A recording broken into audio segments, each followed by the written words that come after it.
Salve amici, oggi vedremo come si fa la salsa di noci.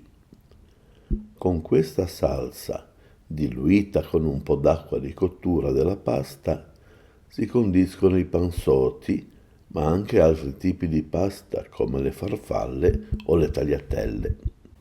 Mettete nel frullatore le noci sgusciate, i pinoli, l'aglio, la maggiorana, l'olio, la mollica di pane bagnata nel latte e leggermente strizzata.